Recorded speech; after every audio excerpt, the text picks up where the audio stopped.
Hey there everyone, this is Bean Devil, the second Shaitan, the seventh devil of Islam. I hereby welcome all of you, whether you are Muslim, Christian, Jewish, atheist or something else. Today I want to speak from the heart, not to attack anyone, not to mock anyone, but to ask questions, honest questions, about something that many of us, especially Muslims, might struggle with, but rarely talk about loud out. I am talking about the Qur'an, the book we used to read, the one who were created by the Prophet but also have been held by others as well, And more specifically about the verses of the Quran that seems to say opposite things. Verse that sounds peaceful in one chapter and a harsh in another, or a rule that appears clear until another verse shows up with the complete opposite message. You might remember in my past video I was telling you that I wanted to make that verse, but I was taking an example for a cookie, for example, jar. You have a parent you might ask, but in another way to say when you're allowed to take without to ask your parent, but suddenly that verse could have a, how shall I say, another verse or contradict with the other one. You can't take the cookie without to ask your parent. That's the thing. That means no. But in the first one, it might say you're allowed to take it without to talk with your parent. That exactly is the controversial of things. But now we're going to talk about the reality of the contradictions so we could understand each other. Shall we? I know, I know many of you will say it's context, it's wisdom, it's progress, revelation. Yes, I understand that, but let me walk you through that.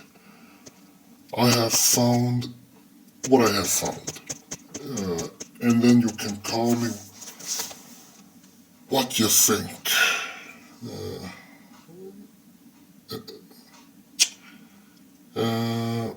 I was thinking about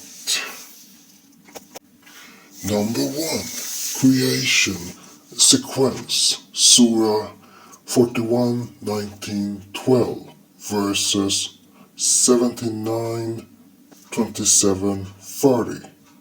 First, we have the story of creation. In one verse, the earth is created first. In another, the heaven comes first. Now, that might sound like a small details, but if it's divine revelation, shouldn't it be consistent? What I mean is it possible that he either meant the earth come first before the heaven or the heaven come before earth? No one knows exactly what he meant. But okay, we could go to another verse. How about number two, alcohol?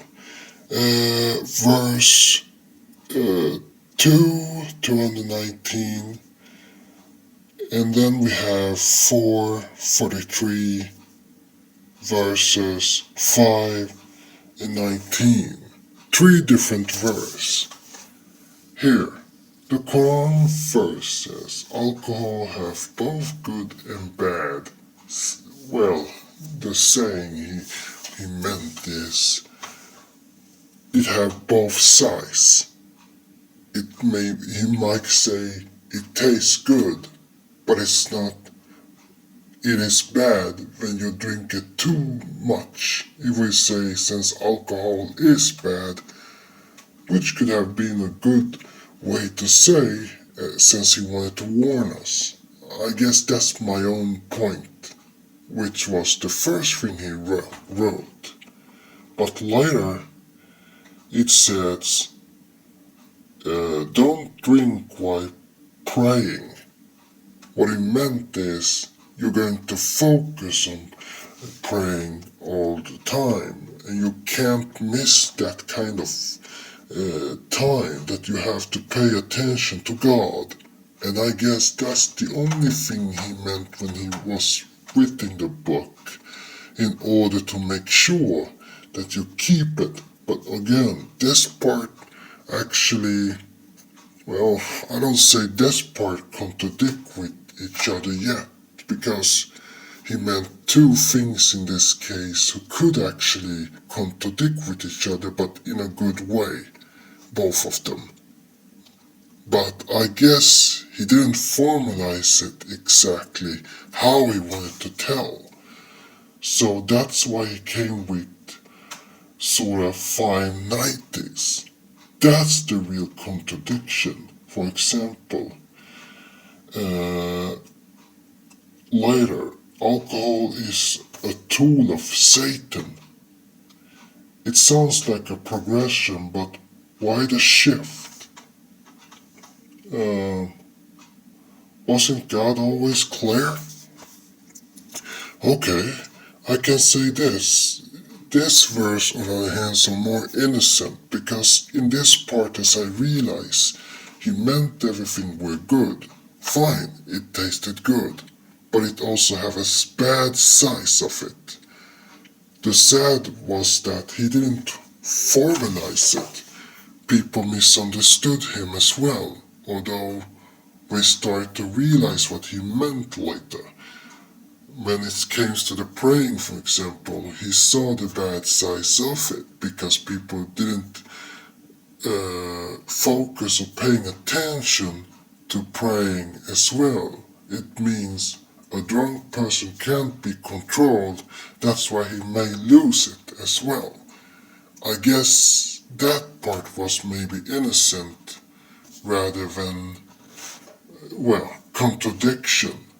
Only problem is that he didn't form it as well. But what about the Surah 590s? I guess that was the part where he wanted to abandon alcohol, because no one paid attention to the praying, because praying were at least the most important thing.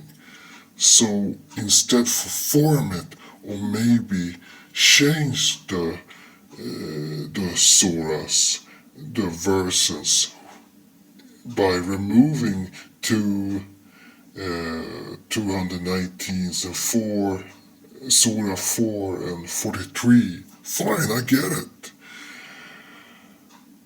I guess he forgot to change that part. Instead, he let those verses being there, and that's why it had been a confusion why he first allowed it, but was only telling the good and bad side of it. Later, he started to discover how many people didn't pay any attention for the praying, and that's why he wanted to ban it by using the last version, in this case, Surah 590s, by just abandoning all of this thing. And then he started to think that Satan had his tool and anything, he wanted to destroy anything whatsoever. In reality, what I'm trying to say is that even if he didn't formulate everything, I can still justify whatever he wrote in script too. Or what I say, those verses he came with. The only problem was that he never told exactly in this part about what should be there. He could have changed everything. I mean, of course, even if he came up with the first one, second one, or third one, and even if he told it was just a divine revelation, who knows? Either it was or it was his own idea that he came up with. Who knows? I can't say anything. And maybe the last one were maybe a revelation that wasn't good or bad. I can't say anything at all. I have no right to say anything. But okay, we skip about that. All I can say is this one was at least a good one, so I call it greed. I declare the verse, justify it. Although everybody can make a choice, but I think that was no problem at all. Okay, moving on to punishment of chief. One verse, we say for example, Surah 538 verses 539. So when you say 538, the verse say, cut off the chief's hand. If you think about that, back in the past, if you were a chief, of course you're going to cut the hands off when it comes to chiefs.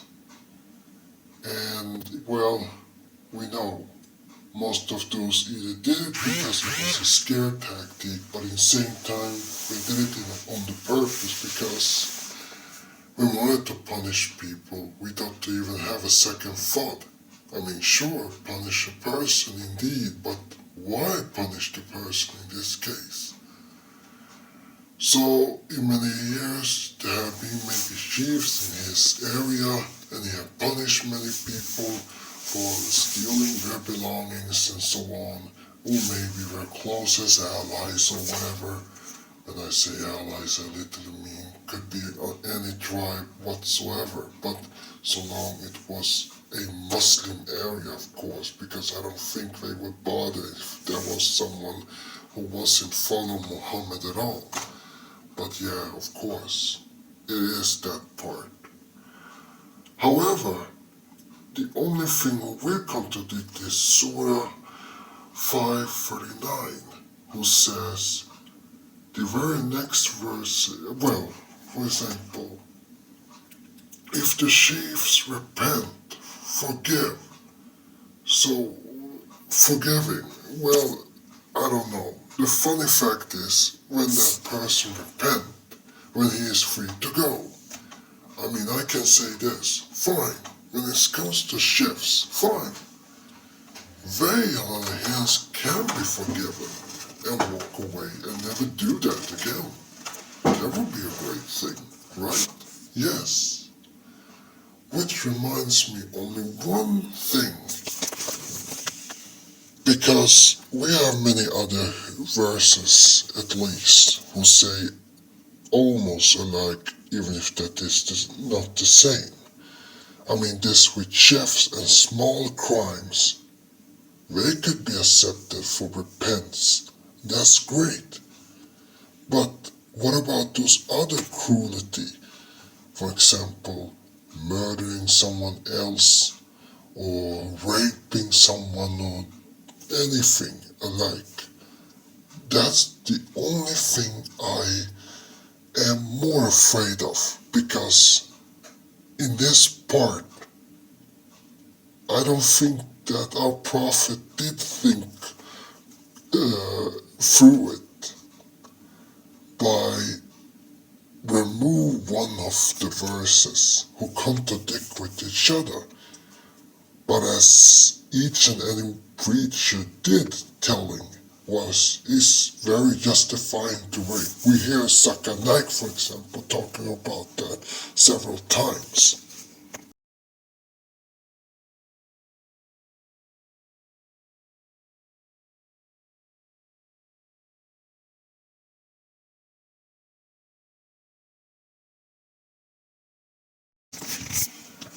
And I should thank you, that dumbass Zakir Naik, For now, I want to back up all this idea about what the Qur'an saying when it comes to the victim, when it comes to rape. Okay, as such, number one, does the Quran clearly condemn rape? Surprisingly and painfully, there is no explicit Quranic verse that uses the word rape or directly condemns it in the way we could accept today. Instead, many scholars interpret zina. Now you wonder, what is zina? In another word, adultery, as we're saying sex, or something like that. Free really sex is very little would say, or whatever they just define. Otherly something bullshit. However, those scholars, in the way they explain zina verses to include rape, but that part will create the problem because many of them had no way to either see it as a crime or not. No one can say. Okay, I maybe can continue reading. Zina requires 4 witnesses. Surah 24:4. If the victim can't produce 4 witnesses, they risk being punished for false accusations. And that's the sad reality. When the victim doesn't have any proof or anyone who can vouch for her, then that will be a problem because she will be punished and that fucker to perpetrator will go free. Suddenly he can continue doing all this bullshit for nothing. So in which way can we even stop that kind of bullshit then? It still makes me mad and it hurts. So I'm sorry, folks. I'm sorry. I will come to the case. Sorry. Give me a minute. This has led to horrifying cases. Their victims were blamed, even punished, especially on the conservative interpretations, even Islamic extremists, if you can count that. Even in Sharia laws, I believe. Okay, however, contradictions. Surah 24:2 says, lash the adulterers, aka zina. But rape is not consensual, so why are some countries treating it as zina? For example, some countries never condemn the rape. They rather see that the victim had sexual intercourse with the rapist or the perpetrator. That's how they think. And that person won't be believed until they have a proof. And that was in the Qur'an verse in the time of Muhammad that time. So either he had to condemn that part, which we don't know if he really did it, or did he see it as an adultery, which means, what the heck? If that was the case, who knows? But it was really sad because we know how it is in Islam, why this still justifying rape. And that's why I fucking hate all those preachers who keep justifying rape. That's the moral contradiction. Rape is not sex, it's violence. But traditional Islamic jurisprudence often didn't separate those two at all. Okay, to the next line. Number 2. Hadith. Are there contradictions? Some hadiths support victims. For example, a woman was raped during the time of the Prophet, and the Prophet punished the rapist, not the woman. Source Sunan Abu Dawud, Book 38, Hadith 4366. This is good, but here's the contradictions. Other hadith and laws evolved over the time, forcing rape victims to prove their innocence, and there we go again. Because, as I said, in the time, in the Qur'an, as we're saying, you need to have 4 people who have to vouch for you in order to be believed. Otherwise, that would be brushed off. In this case, when it came to the Qur'an verse. But the Hadith, on the other hand, who mentioned that Muhammad succeeded to taking on those people in the past who were guilty for rape and so on. If there had been anyone who had proven very innocent, I don't know. Perhaps we have done that. And if Muhammad have does it, then great. I am happy that happened if that was the truth. But I have no proof if that ever happens. Because we're always talking about any women who actually have been victims, how wrong they are. And that's still bothering me if that's the case. Anyway, moving on. In some fish, I don't know how to spell it, but wait. I don't know how to spell it, but I can take it another time.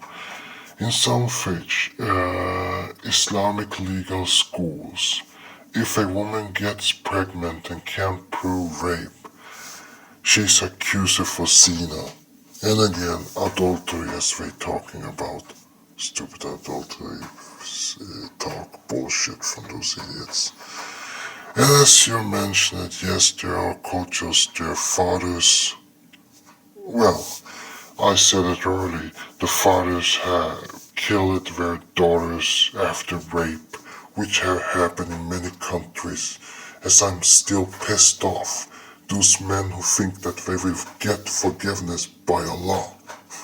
Sometimes I wish those fathers could burn in hell instead and get punished for killing their daughters when they should have actually defending their daughters and killed the men who have actually commit rape towards their daughters. But there's no justice in it. That's the problem with the current Islam. It haven't changed, and it's still the same bullshit. But we continue, as I said. There have been also girls who have been forced to marry their rapist. And it is in some laws, for example, in some Middle East,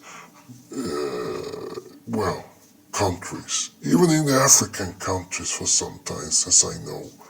God damn it. Everything is corrupt. I don't know why. This action was sometimes justified using Islamic honor culture.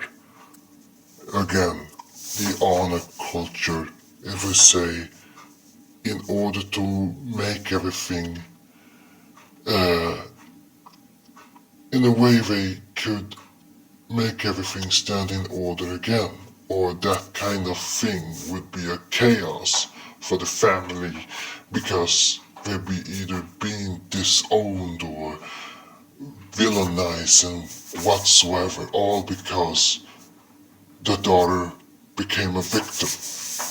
But they never thinking, what about the wrongdoing as the rapists have done? It's he who should be condemned, not the woman. That part is still a problem in Islam. And that's the reason to why I still is frustrated over what happened. It have happened so many times by the boomers time and the Generation X time. For what I know, that honor killing still happens, and the worst part is, even if I know that we millennials are more cranky and yelling and screaming, but we are too afraid compared to Gen Z who might challenge that kind of law self. But the sad reality is most of them can also be killed, as much we millenniums have been, and so have been in every generation as well. So no one is free from escaping that tyrannic idea from the conservative Islamic extremists and the Dawa folks. Yes, I pointed my shit. Moving on. The action was sometimes justified using Islamic honor culture, not the Qur'an directly, but with twisted interpretation of Hadith and Sharia. Yes, we come to Sharia law, the most toxic law ever, who should be abolished. Yes. Fuck Sharia law, whoever came up with the idea. Some people argue that's not Islam. That's cultural misogyny hiding under religious clothes. But again,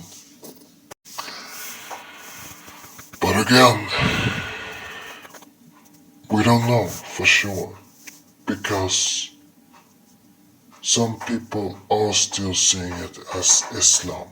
It is very justifying.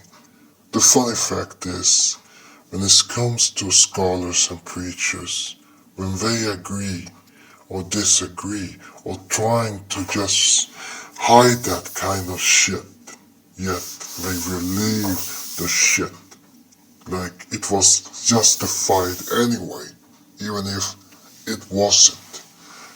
The funny fact is, most of the preachers doesn't know what they even talk about. And the funny fact is, to be honest, I am ashamed that we justifying that kind of part. And the funny fact is, some of the religion know exactly what it stands, even despite we have scholars who reading the Qur'an. But here's the thing, it doesn't matter if that stands in Arabic or any other language, no matter what. What matters is that understand whatever who wrote the book and who came up with the laws. That's it. So fuck that person who actually justified all those things. Even after Muhammad's death. Who knows? That person who took over the book, who kept continuing the journey whatsoever.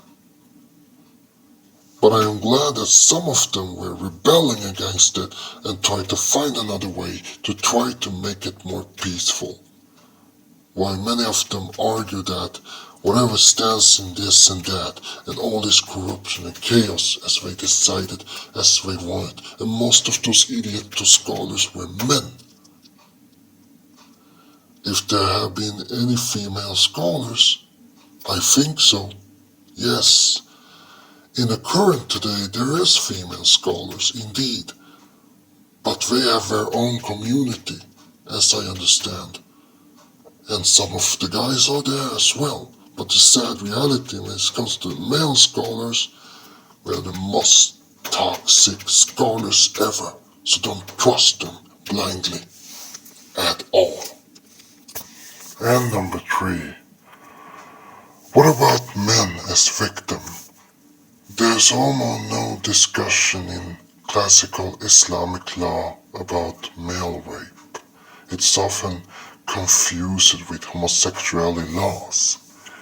Okay, in a way I can think, when it comes to male victims, may we be blamed for homosexuality, while the perpetrator, I don't know, that could be a twist. Either he will be condemned not because he raped the guy, rather you committed a homosexuality.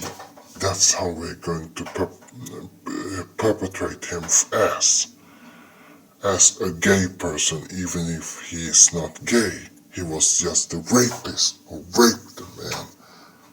Yet they rather call him gay instead of calling him rapist. But again, as not often they blaming the perpetrator, they rather blaming the victim for being it.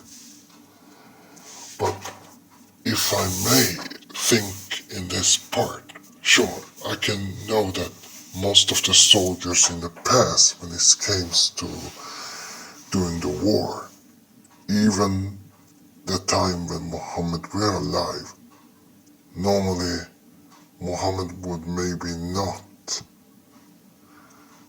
I don't know what he had in his thought, but his soldiers were running around willy-nilly however they wanted to do, like stealing and destroying and maybe do anything as they want. Maybe without Muhammad observing whatever they were doing, because Muhammad were busy to fight others as well.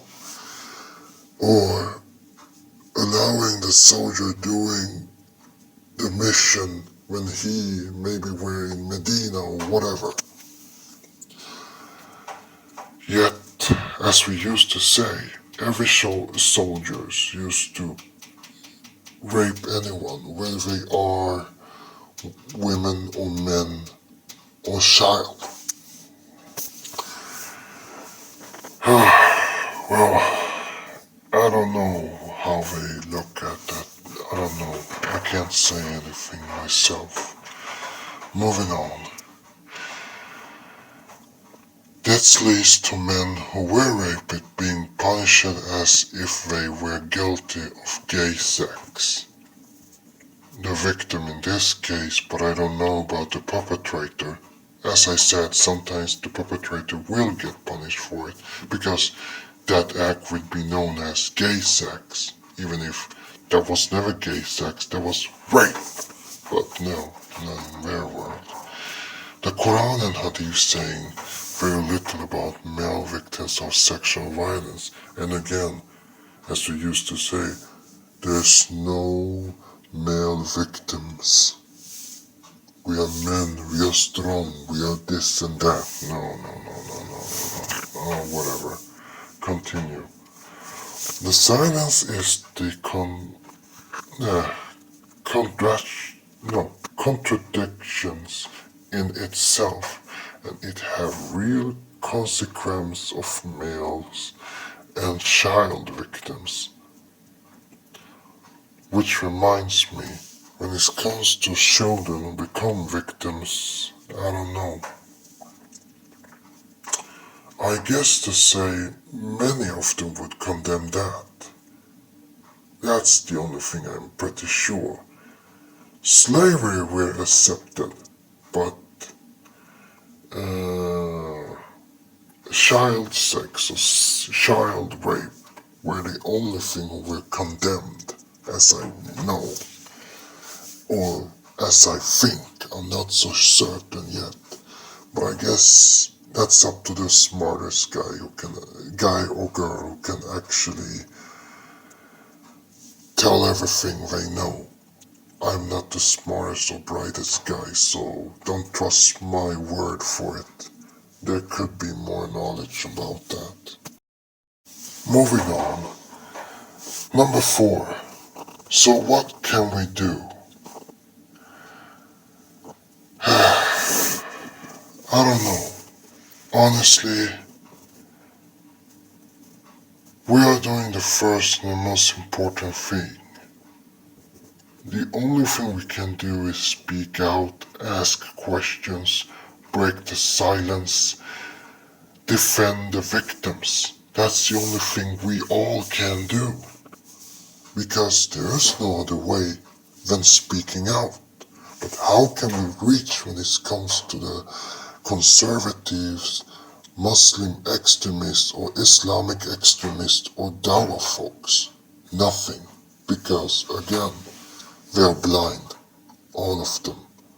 So that means we who condemn that kind of shit and want to defend the victim, I can say this. Speak out, ask the questions, break the silence, and defend the victims. That's the only thing we can do until we self can decide what is right and wrong. So no matter what stands in the Quran, Hadith, or curriculum or Sharia law who exists there, the most condemned thing, something we all should avoid. So, as I would ask in this case, where are the verses to protecting the one who have been raped? Where are the hadith defending the one who scream but aren't believed? Why are victims still being blamed, especially girls, women, even children? Why do some call them dirty or force them to marry the monster who destroyed their lives? What I mean with that, I mean why honor killing victims or force them to marry their perpetrator, as I mentioned earlier. And yes, I am still against it. And that was everything about the Zakir Naik who made me mad. So I go back to whatever I was doing before all this shit I came up with. Oh God. Zakir Naik making me so sick. Anyway, moving on. As I said earlier, do we punish or forgive the shifts? Again, both ideas are valid, but they leave us confused. Either you have to forgive that person for stealing something. It doesn't matter, it could be from someone's property or maybe in a market or whatever, even in a palace or maybe from the Prophet himself. And of course, I can't say anything myself. I'm just saying what I think of. But I would choose forgiveness in this case. But if we're going to talk about a punishment, that would be take him in, make him sleep in the jail or slammer or whatever, or get him rejected somewhere or banned in a place. Something soft in this case, but that time I know they punish many chiefs. And yes, of course, they were not the only one. There have been many countries where punished chiefs without even having a second thought. Which reminds me about the capitalism and make it more impossible for people to even handle themselves. And yes, I said that I hate capitalism.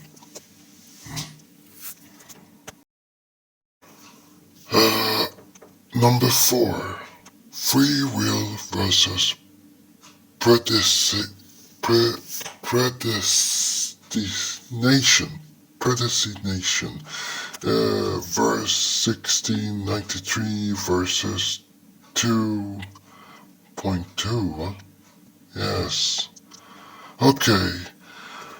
One says God guides who he wants to, misleads others. The other says the Qur'an is the guidance of those who fear God. do we have choice or do we have already chosen? Well, I don't know exactly what he meant with that, except that I can see there is two different. The other means that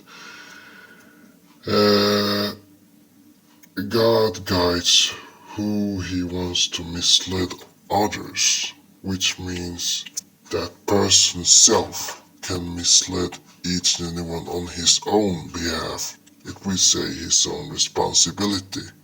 So, what the hell? But the other one who literally saying, the Quran is guidance for those who fear God. It means only God can choose, no one else. It means, for example, writing the book, for example, if you have to edit the book, which is not right to do unless it is God himself who's saying it.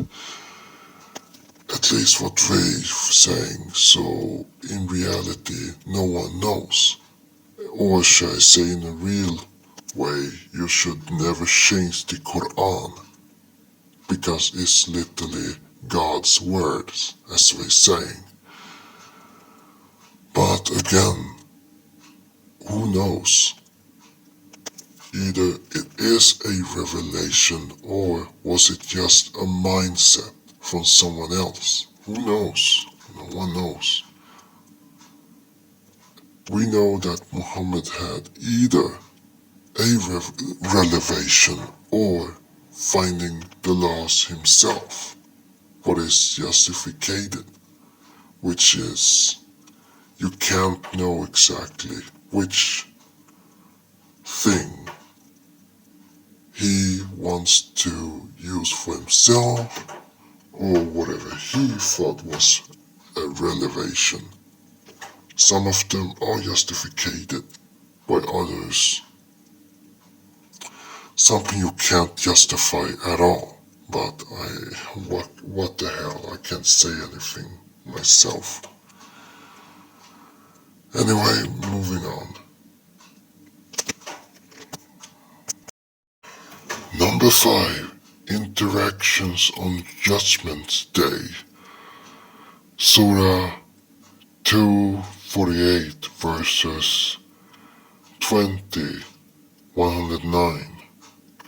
One verse saying, no interaction will be accepted, and the other one says, it will, with God's permission. So, are we on our own or is there help? It's not clear. I don't know exactly what they mean with that, but unless I am in right trace, for example, when it comes to war, in a way you can describe, for example, when somebody's saying interaction or something, I may be wrong, but in this case, I don't know exactly what he meant with that.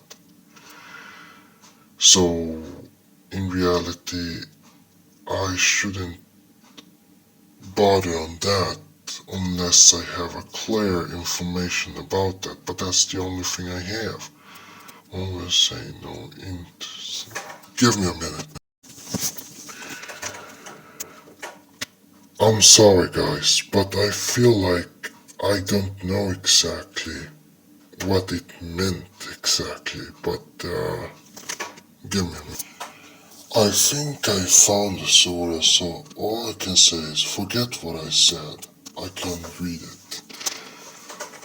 Surah 248. And the fear a day when no soul will suffer for another soul at all, nor will intercession be accepted for it, nor will compensation be taken from it, nor will they be aided. This verse strongly emphasizes no intercession will help on that day, and I don't know exactly what you mean with that. But we go to Surah 20, 109. On that day, no intercession will be benefit except that of one to whom the most merciful has given permission and has accepted his word. This verse allows for intercession, but only with God's permission. Okay? So do they contradict? Not exactly, but they seem to at first glance.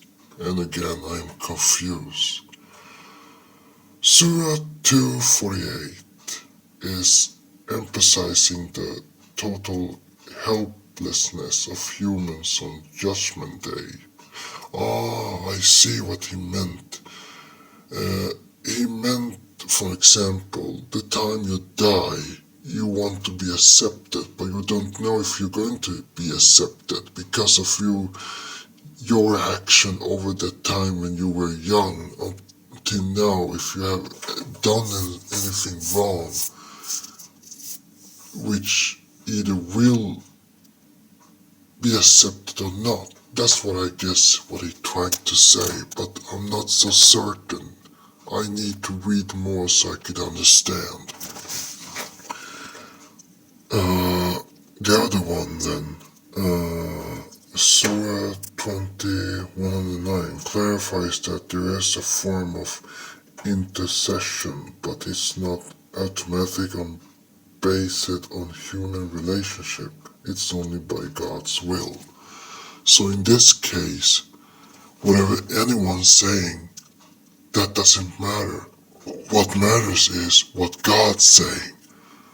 He is the only one who can point at if you have done something right or wrong. And that's exactly what he meant. So even if there is somebody who might say, well, you did something wrong, so you should be condemned. Then again, God is the one who making the judge, because He is everything in this case. So that means no matter what you do, you make sure that you don't do anything wrong, or you are the one who getting condemned. Of course, that's how I understand from His side. That's why He talking about this Judgment Day. Have you been a good guy whatsoever, blah blah blah. At least what I think. I'm not so sure. So don't trust everything I say. Anyway, the scholars interpret this in two main saying. One, no contradiction, just contest. The verse 28 sets a general rule. You can't save yourself from others by worldly means. The verse 20:109 specifies an exception, but only when God chooses. This might apply to prophets, angels, or righteous people only if God permits it. Okay? I see, but there's not much I can say. 2. The focus on God's absolute power. Islam emphasizes that nothing happens without God's approval. Even intercessions must pass through His authority. So, the core message is, don't rely on others, rely on God. Okay, I see. So what does it mean for us? You're not entirely on your own, but you also can't depend on others to save you. You should live in a way that your own deeds, God's mercy, and possibly interactions, if granted, could help.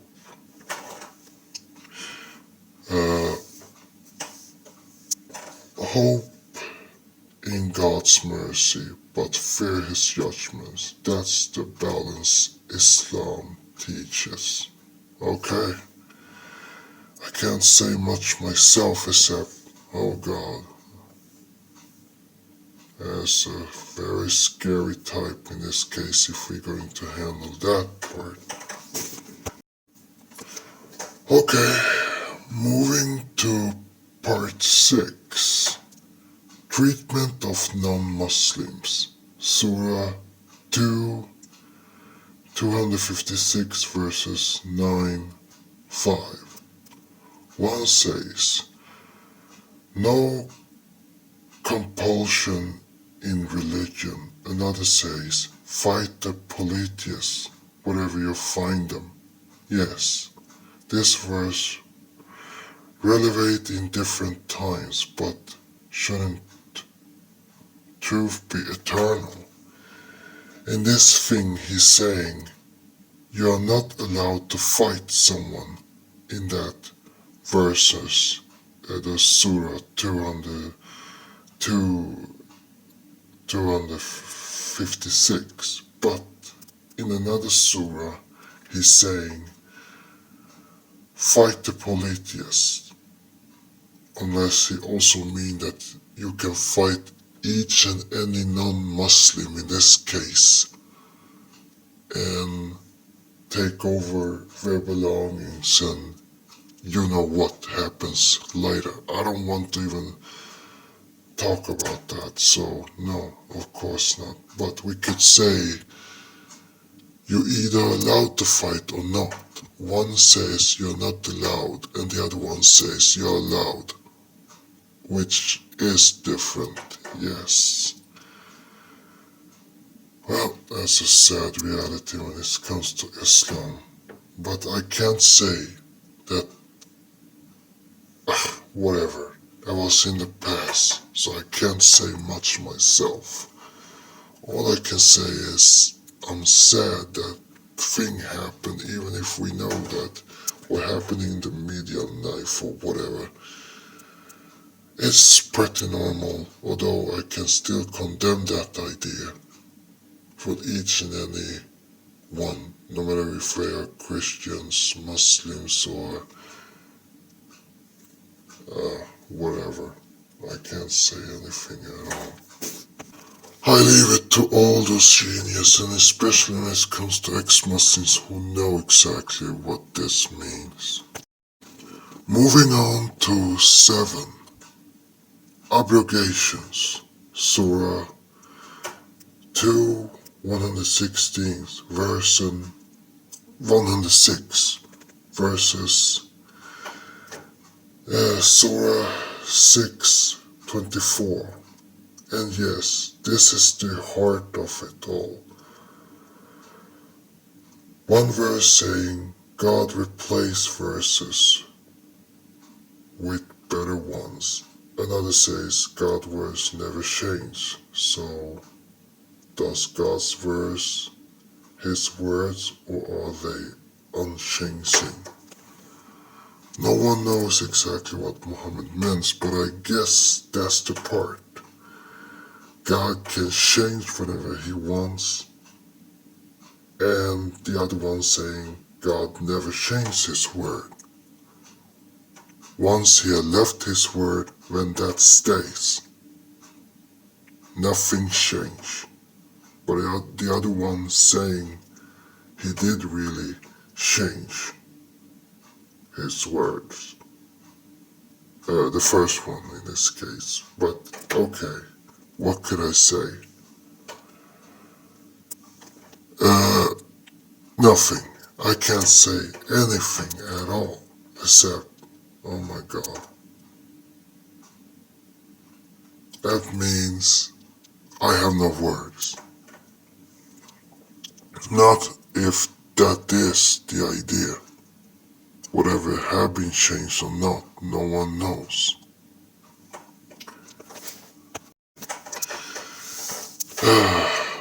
Now, I know what some of you may thinking. You attacking Islam.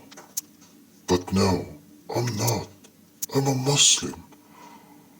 Or maybe I'm just someone who once believed deeply and still wants to believe in something better. I'm not anti-Islam. I'm not here to turn people away from faith. But I'm still disappointed. That's why I'm not that kind of blind faither in my case. And in the way you would define infidel, although I'm not. I'm just saying that many are too scared to say it out loud. We know that ex-Muslim does it while we secular have been cowards. But now I speaking up because I'm angry. So it's up to each and any of you, even if I know there will be a lot of Muslims who are going to attack me. I know. But sometimes we secular Muslims must speak out ourselves because we are so goddamn tired to even follow some hadith who literally destroying our lives or anything alike. So we need to be more careful, and I want to change everything because I'm so goddamn tired of everything, for God's sake. No, I'm just saying that what many are too scared to say out loud. Sometimes the Quran sounds like it contradicts itself. Sometimes it feels like the Prophet Muhammad may have said something early in his life and forgot it later. Meaning, he once put a law, but forgot it later and then put it another law who contradicted with each other. And that's the only thing who actually are confusion. So yeah, that kind of thing. But okay. Sometimes it feels like new verse were revealed without clearing up the old ones. So yeah, it is hard sometimes, but okay. He is a human, so of course we all are humans, we make mistakes.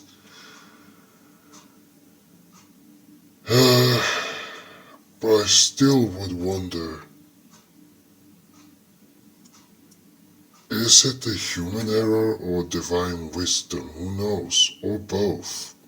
I will go with both in this case. Only when it comes to the peaceful sides, why there's warmonger idea, it's his own, so I don't say anything. No revelation in it, at least. I don't know. I am not a scholar, but I have something to believe. We must be honest, even about our dubs. So here's my message to you, whether you are a believer or not. Let's stop pretending we understand everything. Let's ask hard questions without fear. Let's admit when things doesn't make sense and work to understand why. Because real faith isn't about silence, it's about courage, curiosity, and compassion. So yeah, I still asking you all.